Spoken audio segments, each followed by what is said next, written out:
전 세계를 휩쓸고 있는 코로나19는 사망자가 1,000명이 넘었고 감염자는 4만 5천여 명이 넘었습니다.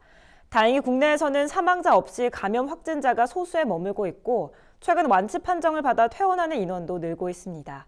범정부적인 대응 태세가 효과를 거두고 있다는 평가가 나오고 있습니다. 이유리 기자입니다.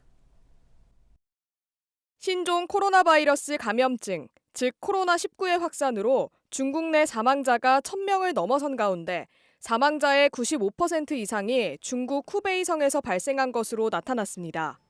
사망자가 속출한 이유는 중국 정부의 초기 대응 실패 때문인 것으로 전문가들은 판단하고 있습니다. 반면 우리 정부는 지난달 국내 첫 확진자가 발생한 이후 코로나19의 국내 유입과 지역사회 전파를 차단하기 위해 범정부 차원의 총력 대응을 펼치고 있습니다.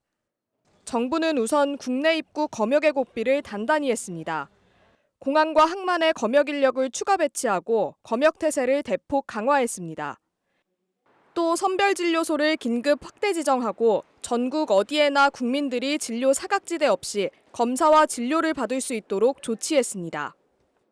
아울러 지역사회의 불안감을 덜 수 있도록 확진자의 이동 경로를 정밀하게 파악하고 동선을 공개했습니다. 또 이동 경로를 철저히 방역하고 직간접 접촉자에 대해 신속한 격리 조치를 취했습니다. 또 지역사회 전파를 차단하기 위해 휴업, 휴교 등의 조치를 발빠르게 취하는 등 기민하게 대응했다는 평가가 나옵니다. 아울러 감염 예방을 위한 위생 물품, 방역용 마스크와 손소독제의 유통과 공급의 집중 관리에도 심혈을 기울였습니다. 마스크 품귀 현상이 빚어지자 매점 매석 행위를 강하게 단속해 국민들의 불안감을 잠재운 겁니다.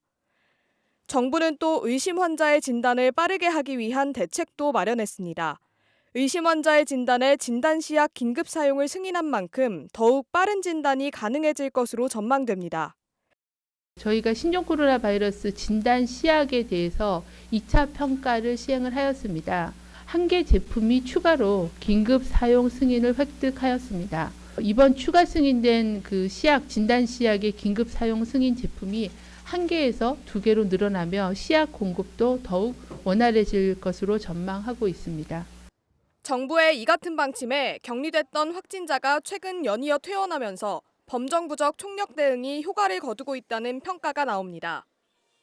한편 정부는 코로나19로 인해 대규모 축제 등 집단 행사를 전면 연기하거나 취소할 필요성은 낮다며 예방을 위한 방역 조치를 병행하며 행사를 추진할 것을 권고했습니다.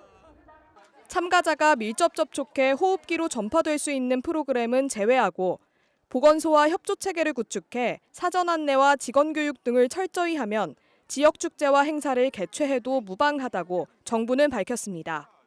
MBS 뉴스 이유리입니다.